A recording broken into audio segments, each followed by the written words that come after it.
He's going to be ready to come right out the gates. And he's going to be a very high pick when we get to that draft in Green Bay. To run. He's got the end zone. Sanders down the field. Cam Ward to throw. Into the end zone. Ward's going to take off. Diving. Shot out of a cannon. Coming off the edge. Under heat. Wants the football. Put it on the ground. Matthew Golden for 6. And all too easy. Matthew Golden. Because he jumps off the tape. Lacerating that offensive front. JT with some room. Powers his way. Bucky tackles. Still on his feet. Nobody open. He's sacked all the way back. Abdul Carter. Shante Barron the takeaway. Outfield. And it is intercepted. Wow, what a wrinkle. Tyler Ward. Caught. Touchdown. Again, fires. End zone. Hunter caught it. Throws for Hunter. He'll walk in for 6.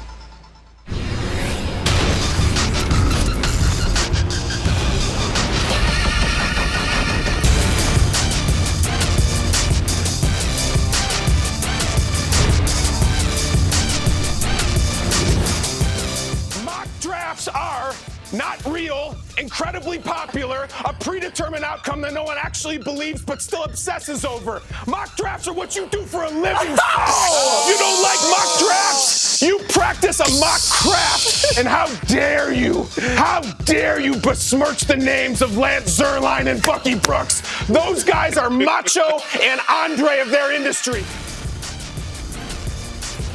Kyle Brandt speaking the truth in such a meaningful way. Welcome to Mock Draft Live. It is presented by Toyota. I'm Mike Yam. Are you Macho Man or No. Giant? I'm not either one of those guys. I'm Ric Flair. I'm from North Carolina. Like, I am. Woo. Come on now, you know. Okay. Limousine riding. That's how we doing. I'm nature boy. I don't know about that other stuff. That's who I am. Lance, do you I guess you get to pick then if you're Macho or if you're Andre the Giant. Oh, yeah, Macho Man. Yeah. I guess we have that answer. Yeah. I'm not eating Slim Jims. Trust me, on this show, Andre the Giant, I'm never going to be confused with the stature of him. Ricky Steamboat might have been more appropriate for me. Okay. Fire the Dragon, the whole thing, which I actually like. Today, I was actually pretty pumped. Last week was our first show. We were going through Daniel Jeremiah's mock draft. Today, it's your day to shine. It's Bucky Brooks's, or should I say Ric Flair's, 3.0 mock. Thank you. Yes. Are you ready to roll today? I am absolutely ready. You're taking some heat. No heat on this. No smoke allowed. It might be coming his way. Let's get right to it. Number 1 overall pick, according to you, it's the quarterback. Look, Cam Ward coming off his pro day on Monday where we saw the tools, the talent, the tenacity. He is the guy for the Tennessee Titans. When you think about the Tennessee Titans, when they've been at their best, they've had one of these kind of like talented leaders that had that dog in them. Going back to the days of Steve McNair, Cam Ward gives them that rugged leader that they need. I like the pick. I like the fit. You know, last week on the show, I learned that Lance thought that Shedeur Sanders might be going 29th overall. There's a little bit of a jump between where you think he's going and where Lance might be thinking. I think Lance and I might have had the right team. I just have it at a higher location. And the reason why I think this is a perfect fit for Shedeur Sanders, go back to Kevin Stefanski. And when he was the quarterback coach for the Minnesota Vikings, Pat Shermer was the offensive coordinator. Who was the offensive coordinator of the Colorado Buffaloes? When you think about being able to put it all together, the scheme to match the player, Kevin Stefanski has some inside intel to make this pocket passer work in the dog pound. Well, the G-Man might be going with Shedeur Sanders' teammate. Got famous Jameis maybe throwing to this too.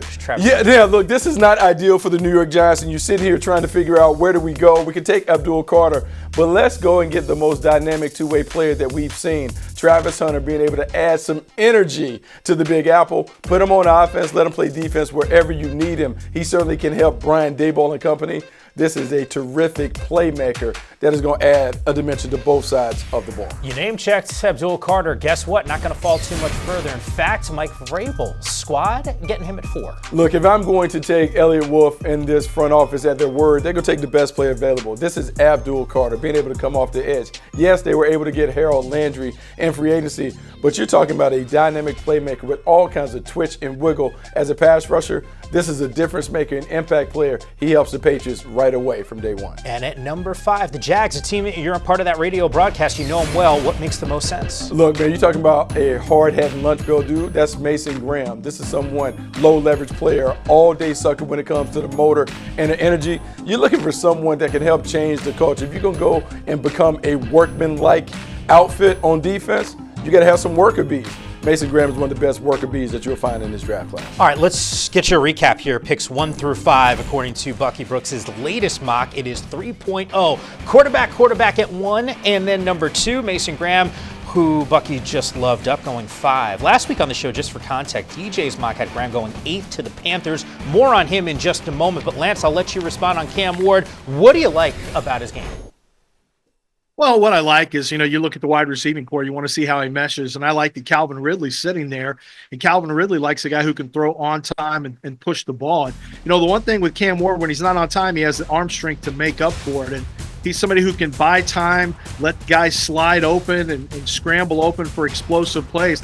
I think what I like most is that Cam Ward has the ability to give the offensive coordinator opportunities to be conservative with the play calling, because if you get behind the sticks even a little bit, he can create explosive plays with his arm vertically. So he really allows you to step outside of the dink and dunk type of offense that a lot of the rookie quarterbacks are stuck with because they're not ready to process it quickly. I think Cam can play vertically a little bit more and become more aggressive. Now, do you want him doing that? I don't know, but can he do it? Does he have it in his bag? He absolutely has it in his bag. He does have it in his bag. The one thing that showed up at the pro day, you can see how quick he is with his hands. David Cutcliffe, longtime quarterback guru and coach for a few different teams in college, talked about you want your quarterback to have middle infield hands. When I look at Cam Ward, particularly executing RPOs, he's like a shortstop turning 2. He gets the ball out of his hands. And as I think about the Titans, being able to construct this offense as a run-heavy offense where maybe you want to do some of the cute shotgun RPO type things, Cam Ward's hand quickness, his accuracy, his arm talent allows you to add a dimension to the offense as we still stay a ground-and-pound outfit while having some pizzazz in the passing game. Yeah, it feels like this just continues to lean towards Cam Ward, going with this number 1 overall pick. But Lance, you know this, man. Like the pretty boys, the quarterbacks, the skill position guys, they get all of the love and the attention. Mason Graham, what do I like about his game? Take me through what he's capable of doing. Well, okay, so we're going to go to the trenches with Mason Graham, because the trenches are where it's born and raised. Championships are born and raised in the trenches. You just got to have the right quarterback as well. Mason Graham's got a lot to like. Number 1, he is able to take on double teams, eat up space, and make the run game sloppy and messy and muddy. He's got the ability to penetrate. We saw him hold the point right there. Once he gets inside of the gap, he is a nightmare. He gets off blocks quickly to make tackles. He's got some rush too. He can beat you with different types of move. He's got a little arm over. He's got the little Mario go-around move right there, beating Donovan Jackson to the quarterback, and Donovan's probably going to be a first-rounder. Mason Graham is one of the safest players in this draft. Some people question his upside. How high is the upside? He's not a long player. He doesn't have some of the physical attributes. He's not really built like a top 5 type of defensive tackle. I'm here to tell you he's one of the safest picks in this draft because his floor is really, really high, and you know exactly what you're going to get once the ball snaps. And I think there's a lot to be said for knowing what you're going to get. We talk about high floor players versus high ceiling players. This dude, from day one what you're getting. He's an all-day sucker. We talk about the motor running nonstop. But also, the best pass rushers are artists at the line of scrimmage. This dude is a bully, but he does a great job of working his hands at the line of scrimmage, finding different ways to get in. And then at the end of the day, with his wrestling background, the way that he plays at the point of attack, low-leverage player. For a while, the Jaguars have not had anyone that is a dominant player on the inside. When you think about the 2 guys on the outside, Josh Hines Allen, Trayvon Walker, if you have someone that can command a little bit of attention, it allows those guys to have one-on-one opportunities. That's why Mason Graham is the perfect fit at this pick. Yeah, more on Graham here as you look at some of the comps, at least from a next-gen stats perspective. It is powered by AWS. For Graham specifically, in line in terms of that draft score with Jalen Carter. That's pretty good company to keep, both those guys with that 85 score. As you can see, a guy that we talked a lot about, Bucky, you and I, during the draft process for him, another player to sort of keep an eye out for in terms of that comp. You can find more real-time Combine results and in-depth analysis featuring next-gen stats in the new Combine IQ dashboard exclusively on NFL.com. By the way, we've been talking about some really talented players. I got another one for you. It's the first running back off the board in Bucky's mock.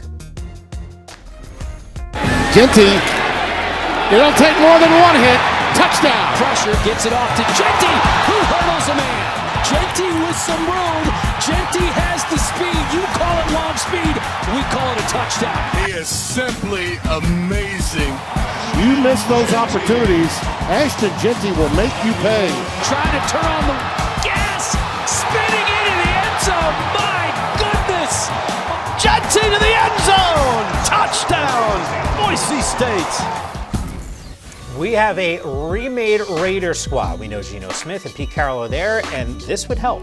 It absolutely will help. Let's go back and look at Pete Carroll's history. When he has been able to have the dominant teams, it's because he's had a bell cow running back to be able to set the tone for the offense. In Genty, you're getting a bell cow, one that is very similar to the one that left in Josh Jacobs. This is a guy who has outstanding wiggle. He has great vision, balance, body control. He can run with power, but also has the burst to take it the distance. Hard to find a total package at running back. Ashton Genty is the total package at RB1. All right, at number 7, Gang Green. Maybe they go in this direction. Get another special weapon for Justin Fields and a tight end named Tyler Warren. Well, if we're all in on Justin Fields, what we want to do is we want to make the game easy for him. We have Garrett Wilson on the outside, but how about someone that can control the middle of the field? Tyler Warren, he controls the middle of the field because he's a throwback at the position. Great route runner, great pass catcher, has some dog in him that you see when he has the ball in his hands, but he also will block on the perimeter. We think about the toughness and the physicality that the Jets want to embrace. Tyler Warren helps them do that. He embodies all of those aspects. Yeah. At number 8, you think the Panthers are getting a little defensive here? Look, Jalen Walker, he is, as he called himself, an HLB, meaning a hybrid linebacker, part pass rusher, part off-ball linebacker. What he is a dominant playmaker for a defense that's still looking for an identity, looking for more guys that can kind of tip the scales in their favor. Walker gives them that. I just think in this defense, being able to see ball, get ball, and attack the quarterback from various angles is going to help the Panthers defense get back on track. Take a closer look at the cluster of players, 6 through 9. By the way, a little bit more on Walker here for just a moment. This guy is certainly coming off a productive season last year. Career high 6.5 sacks, 10.5 TFLs last season. It's time for Going Places, presented by Toyota. All right, let's circle back on Genty here. Bucky, Adam moving up 14 spots in your latest mock. And Lance, I know you like his game as well. What is it that has, in terms of a value proposition, in terms of the running back going that high, what separates him maybe from some of the other guys? Well, I would say this. I think you got to grade the player for what the player is. And Ashton Genty is a star player at running back. And when you look at the guys that really can impact the game at running back, they typically can do it not only as runners but as receivers. And Genty can do that. He also can do it with power or finesse. You can see him doing in a zone scheme or a gap scheme. There are not many holes that you can poke in his game. And when I think about the running back renaissance that we're witnessing, it's about having a guy that can stay on the field for all 3 downs and really deliver those splash plays. Ashton Genty does that while also embracing the dirty work that's necessary to be a high-level RB1 in this league. Yeah, I can tell you this, Mike, from somebody who does mock drafts. One of the hardest things you can do is figure out where you want to put a running back. I don't care how good he is, and I think Ashton Genty is the top player in this draft. I mean, I'm not going to slot him there number 1 because he's a running back, but I will say I think he is going to be the most talented player at his particular position, and he's the highest rated running back that I have graded since Saquon Barkley. And the reason's simple. Bucky hit on a lot of it. He has rare contact balance, rare ability to create after contact. He is very difficult to get down and will squeeze out every yard that's available when he gets physical. But he has elusiveness in tight spaces, and he has the burst to gain ground on you early on. And then it turns into a foot race, and you just have to hope that finish line is a long way away because chances are you're not going to catch him. So he can create with power, with elusiveness, with speed, and yeah, it's tough to figure out where you want to put a running back in any mock draft because they've been devalued, but don't overthink it with Ashton Genty. Ashton Genty is a special talent. Let's get a special player, and we'll build the rest of the roster around him in the offseason and other drafts. See, Lance, I want you to, like you said, special. I heard all these great characters and qualities about Ashton Genty, but then you're like, oh, I can't put him number 1 because he's a running back. Hey, man, David Gettleman, when he was drafting Saquon Barkley, he said when you're taking someone at the top of the board, you should envision him being a gold jacket guy. And so if you're that complimentary over Ashton Genty being a guy like that, you got to take him early. Take him in the top 5. He should go. I think he's LaDainian Tomlinson all over again. The games are a little bit different, but I think he's got that same ability to have an impact on the game like LT had. Yeah, I'd take LT1. Yeah, that's not bad. Gold jacket. He moved up 14 spots. Gold jacket. It feels like something dramatically at least shifted in your mind. Well, one, the Raiders were able to get a quarterback, and so it makes sense for Pete Carroll to go and get a running back to steady that offense and play the kind of ball that he wants to play. All right, so just keep in mind here, something tells me that draft order not going to stay the way that we have it now. So there's going to be some more movement, and of course, on Mock Draft Live, we will get you the latest mocks and how some of that movement will actually impact where guys could go. Speaking of running backs, one could be heading to Dallas to play with Dak. The rest of Bucky Brooks's Mock Draft 3.0 is still to come.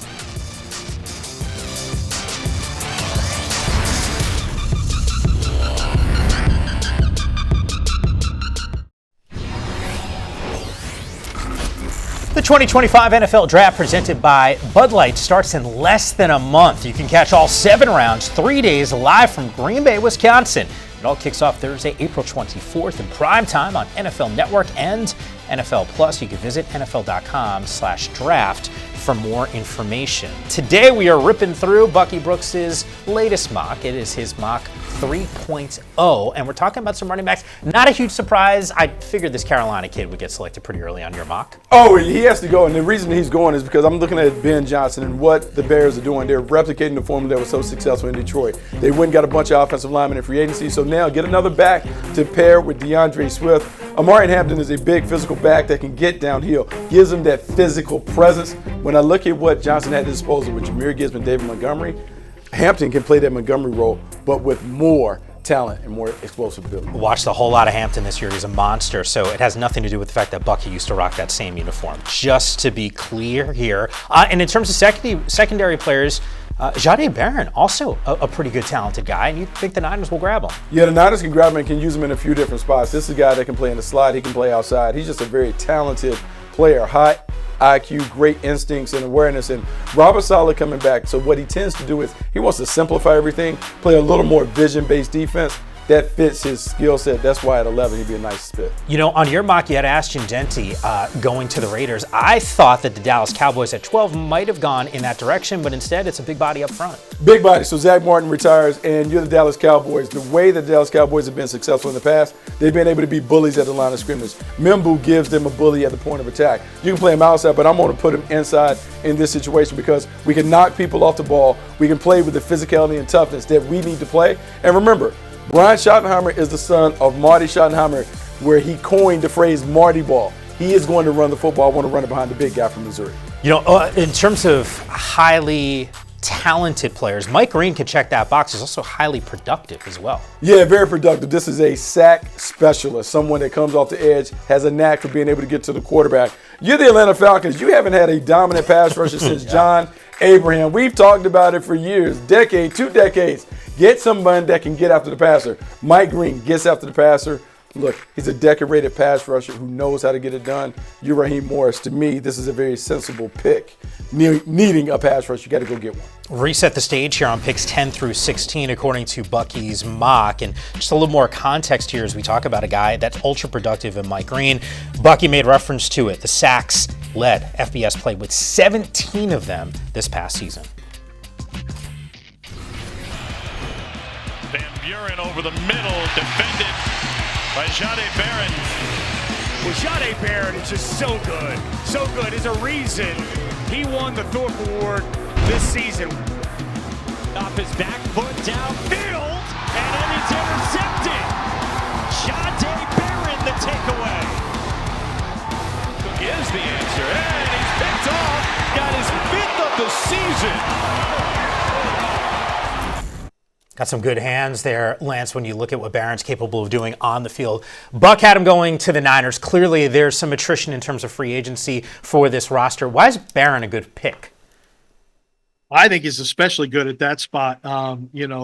When you look at what Robert Saleh likes to do with his cornerbacks, it really makes a lot of sense to add a guy like Jahdae Barron. Jahdae Barron can play man. He can play some zone. He can get in that cover 3 and just side shuffle with the ball with the wide receiver and then make plays over the top. You know, one of the reasons I really like Jahdae Barron is his toughness, too.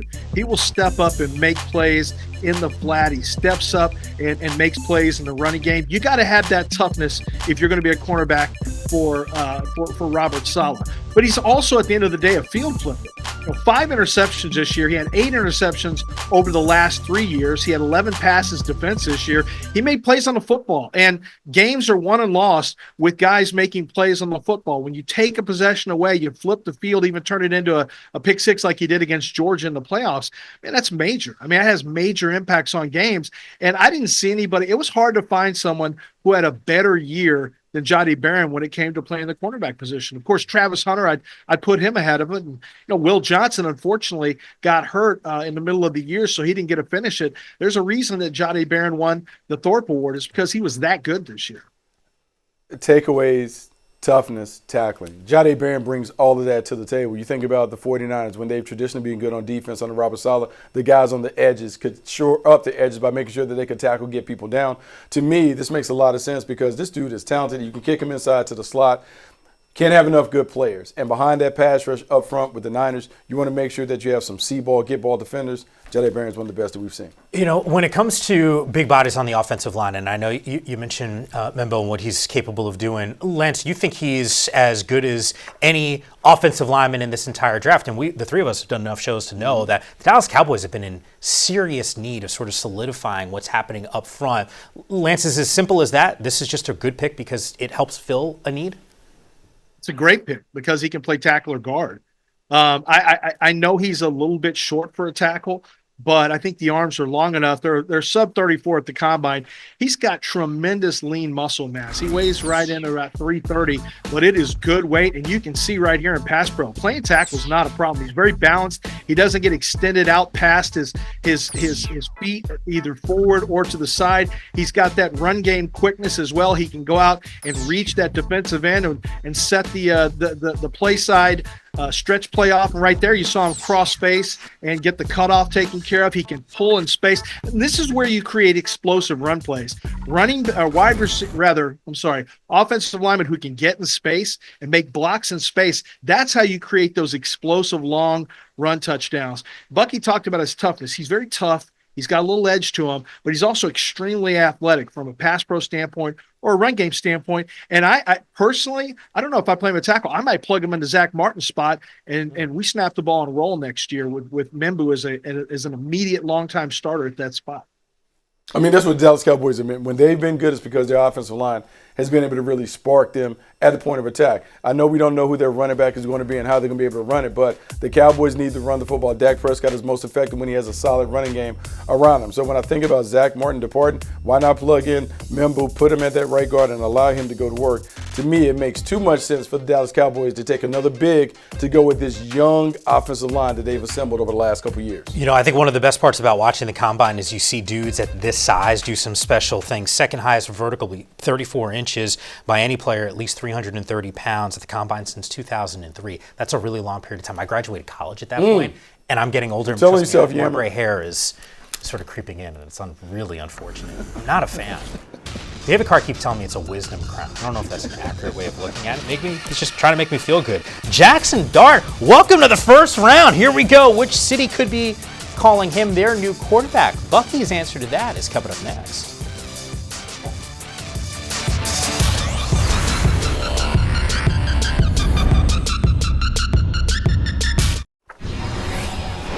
Get more of the NFL with NFL Plus. You can follow the journey of future NFL stars and stay connected throughout the offseason with coverage of the NFL Draft and more, all in one place. Subscribe today at plus.nfl.com. Terms and conditions apply. Today we're all about Bucky Brooks and his mock draft 3.0. Shamar Stewart, the name that is next at number 17 going to Cincy.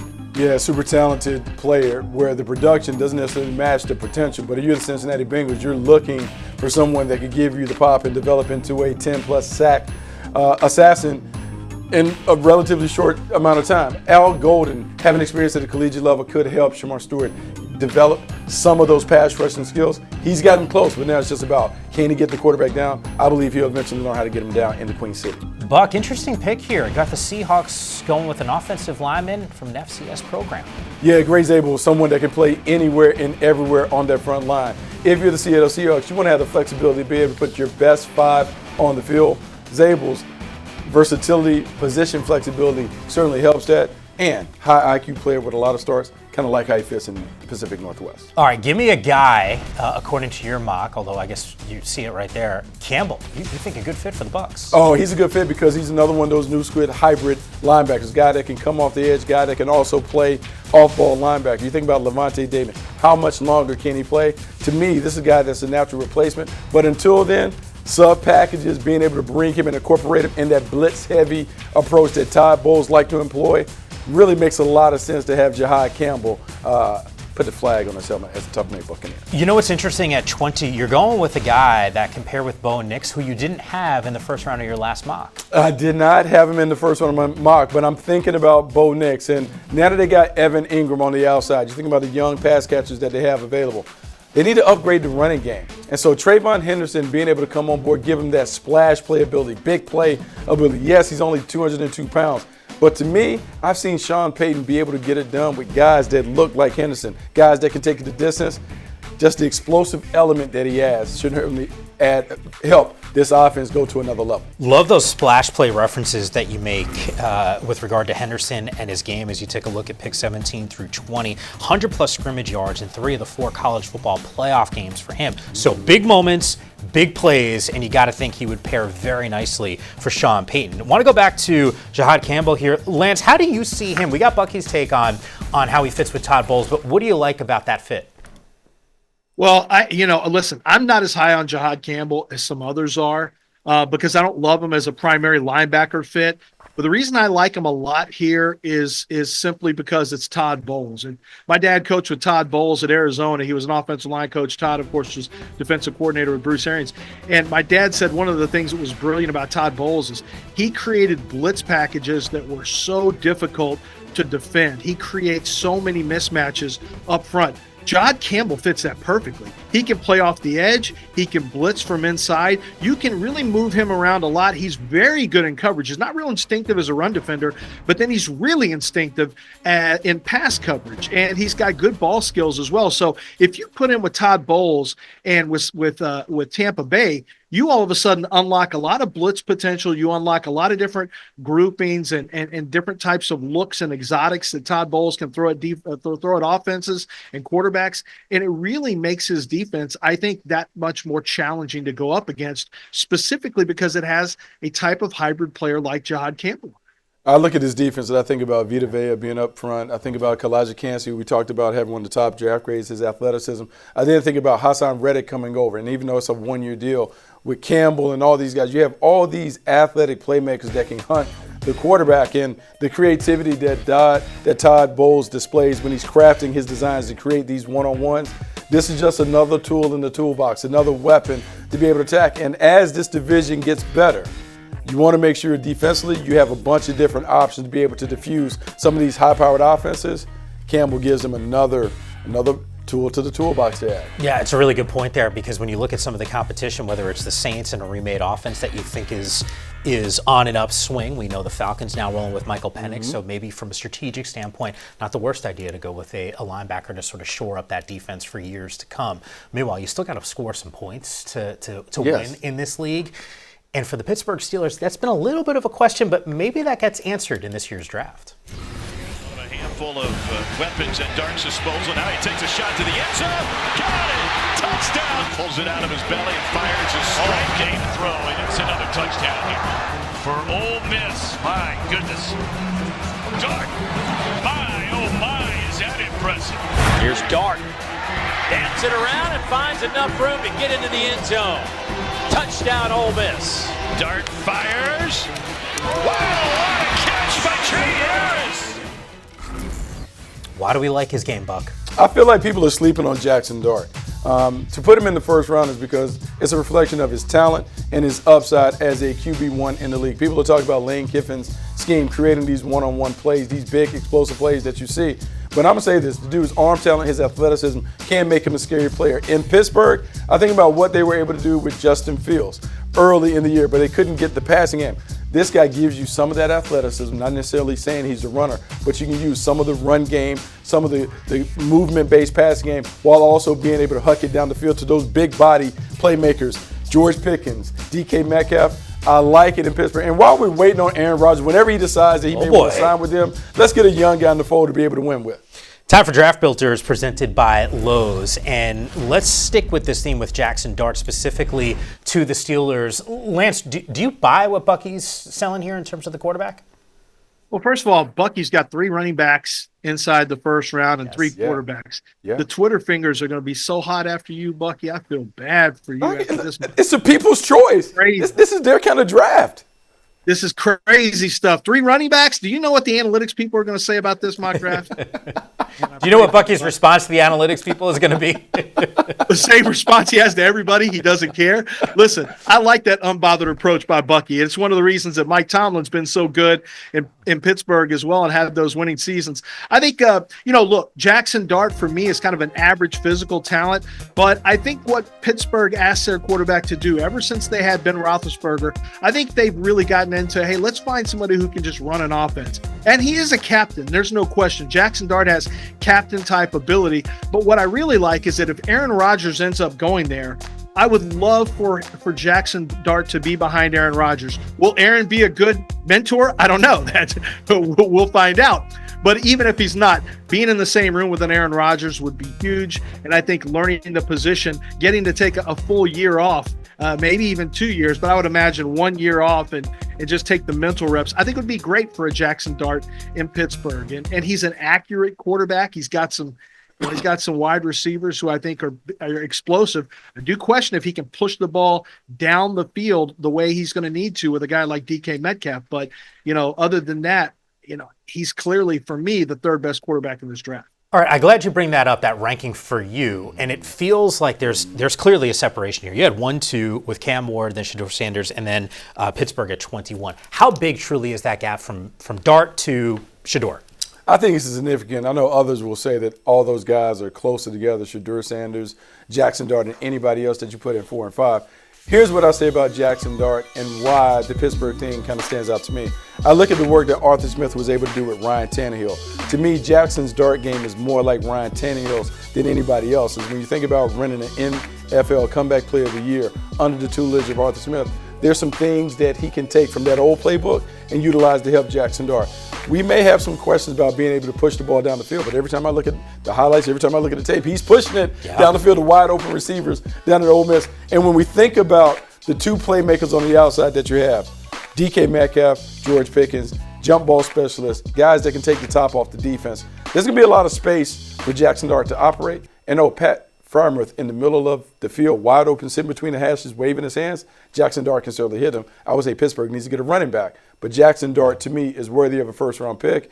Linking him up with Pittsburgh is one thing. He's definitely a first-round talent. Yeah, it's going to be fascinating to see if it is Pittsburgh, for example, just based off of what that team identity has been since I've been alive, right? Like I think about defense and running the football. But you mentioned George Pickens is there. They trade for DK Metcalf. Why not get a little vertical? Because we know Jackson Dart's got that type of arm talent. Here's the rest of the picks, 21 through 25. Just for context around corner Will Johnson and what he's capable of doing. One of 2 Big Ten players with at least 9 interceptions since 2022. The other player is a guy that the Giants drafted in the safety, Tyler Nubin. This guy obviously can play. Still to come here, Bucky Brooks reveals the final 7 picks in round number 1 of his latest mock. Believe me, I'm not going to believe where he's sending a star wide receiver, Ted McMillan. Where is he going to land? The answer's coming up next.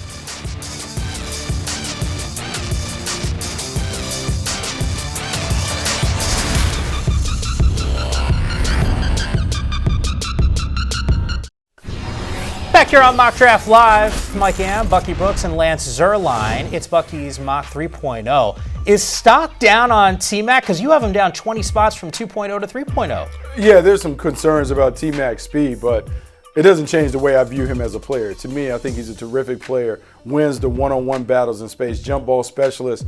He is going to have an opportunity to be a nice complement to a speed receiver on the other side. You just think about having these big body guys and how they expand the strike zone. In LA, man, makes life easy for Matthew Stafford. You know, we have fun with a lot of these mock drafts, and who knows where these guys truly land. But at 27 to the Ravens, this feels like a Baltimore pick. He absolutely feels like a Baltimore Raven. Williams is a big physical guy at the point of attack, still developing as a pass rusher. But that's okay because the Baltimore Ravens have a bunch of guys that they like to throw out there in the stable. Big, fast, physical. He kind of adds to the ferocity of the room. Fits the bill as a Baltimore Raven. All right, we've already seen some trades and some moves at the NFL side of things during free agency just because it was fun for us to watch.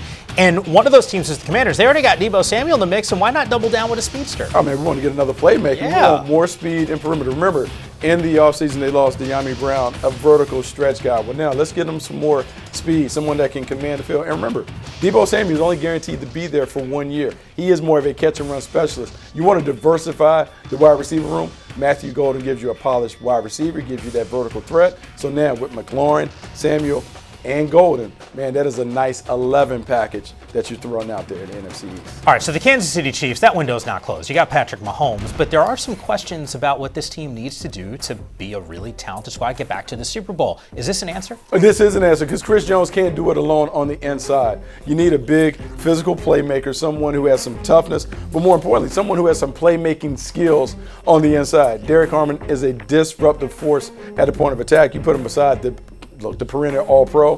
Kansas City Chiefs have a nice yin and yang to throw at people at the point of attack. Derek Harmon, fans in Kansas City, get used to hearing that name potentially if Bucky is right with this latest mock draft. All right, last pick, round number 1. The defending champs getting stronger on the edge. Donovan Ezaraku out of Boston College. Yeah, look, this is a sack specialist. And when I look at the Philadelphia Eagles and how they've been able to do it with so many guys that may be deemed to be undersized, it's part of their recipe and formula. We saw it with Nolan Smith. We saw it even with Hassan Reddick. But Donovan coming off the edge is going to give you something that you have. Speed, quickness, polished pass rush ability, and can do it from a stand-up or a three-point stance. I love it.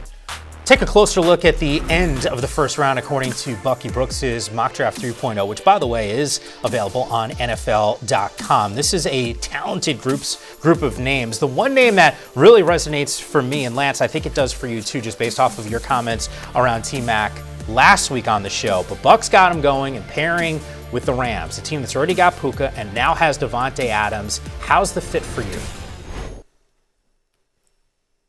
Yeah, I think Ted McMillan really makes a lot of sense when you pair it together with Matthew Stafford signing the extension. I mean, if you're going to roll with Matthew Stafford, what you're saying is our window's still open and we're still trying to win championships.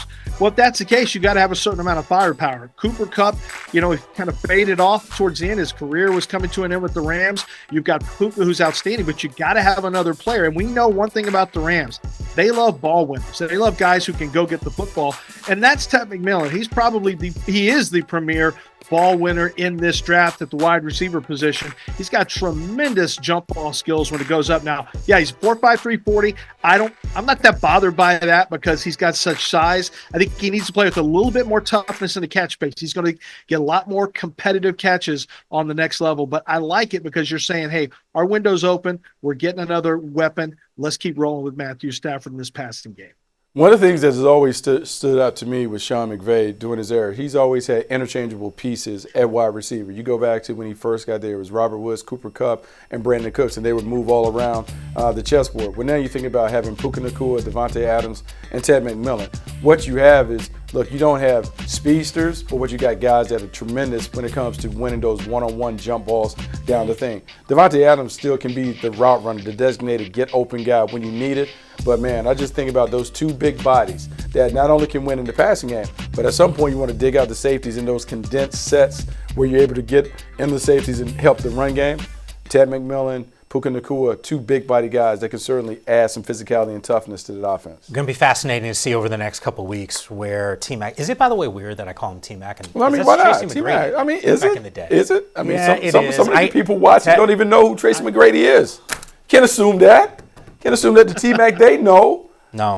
I know you're T-Mac, right, but we got a new T-Mac. That's fine. We got a new T-Mac. T-Mac 2.0. That's how I'm going to say it from now on. Tracy McGrady gets the love. He's the OG original 2.0. Let's move on to the Eagles here for just a moment. Lance, I want to get your take on this because Bucky gave us and told us about Donovan Ezaraku and what he likes about his skill set. How much of a game changer can he be as a rookie? You know what really stood out to me is watching Ted McMillan make those catches and the ball skills smooth like drawn butter. And when I watch Donovan Ezeraku, when you watch him rush a passer, you get that same feel like things are really coming easily for him. He's got an easy inside spin counter that you just saw right there. He's got the ability to challenge around the edge. He can bend and get low. There's a lot about his rush that is natural. And when you have someone who's natural like that, you can work on the other elements to fine tune it. But natural instinctive pass rushers, they don't come around all the time. And that's something that he has. And because there's so much rush already up front, I like the fact that he can come in there and just kind of learn without having as much pressure as some of these other rookies will have. Yeah, it's actually a really good point when you talk about the depth on that team, especially on the defensive line. By the way, I was talking to college students a couple years ago just about broadcasting, and I mentioned Sean Kemp's name. They had no idea. So I think you're right about that. Hey, man! Come on, man. That years ago. They had like blank stares on their face. I had to stop and ask them, and they didn't know what I was talking about. I was like, yo, Blake Griffin before Blake Griffin. Kids know. My kids know. You know, Lance, you're doing a good job as a parent. That's the difference between you and all these college kids. Tracy McGrady, they might not know. It's wild to me. Still to come, the guys reveal their favorite day 2 and day 3 running backs. Talking some instant impact gems. That's next on Mock Draft Live, presented by Toyota.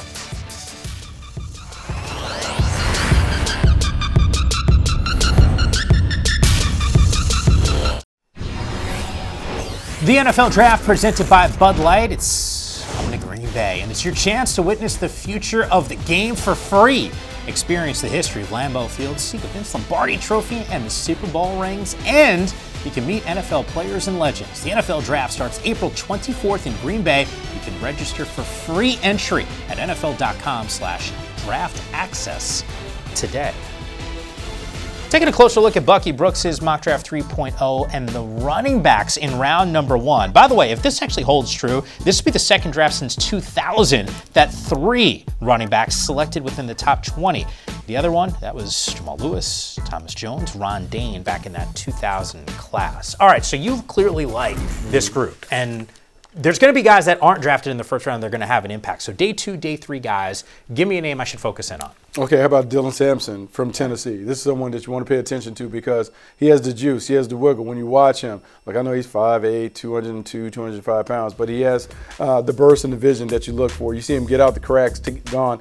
He is terrific with the ball in his hands working inside, but being able to take it out. You saw the 22 rushing touchdowns. I just think in a rotation where you have an opportunity to roll him in, not necessarily as a feature back, but as the complement, he's going to be able to give you a lot of bang for your buck. I tell you who I like is Bashal Tootin. I really loved his tape. I was watching him like, I guess early December. I said, man, this guy's got some juice. Sure enough, he runs a really fast time at the combine. But what really stands out is look at his build. Like, he's a very physical player as well. So I like him because he's big, fast, powerful, and I think really explosive, and he can play on all 3 downs. You talk about being able to play on all 3 downs. How about Caleb Johnson from Iowa? I know he didn't run well. Like people are down on him because of, but if you're talking about someone that can play in a zone scheme, doesn't get much better than Caleb Johnson. People are talking about the creativity. Can he create on his own? I don't know, but I know when I watch him on tape, this dude is always getting north-south. He finishes runs with violence. Terrific player. You saw the 21 rushing touchdowns. You just think about this offense and how it fits. It's about the right scheme fit for Caleb Johnson. Yeah, look, this is a good crop here. And Lance, for me, I'd actually circle back to what we saw from some of these other players. But this dude, Judkins, what he can do, monster. Yeah. He and Travion Henderson gave you the lightning, but the thunder, no doubt, came from Quinshon Judkins.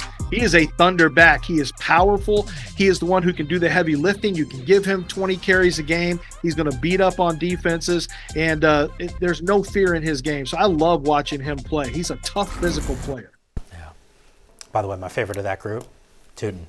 Saw him at Virginia Tech. He was that team's offense. And by the way, we saw the speed flash at the combine as well. Lance, let's go. You're on deck, man. Next week. You up, dog? I hope the mock is already. It seems like I just did a mock draft. You're on it, Lance. We will love you up, or maybe not. We'll see you next week on Mock Draft Live.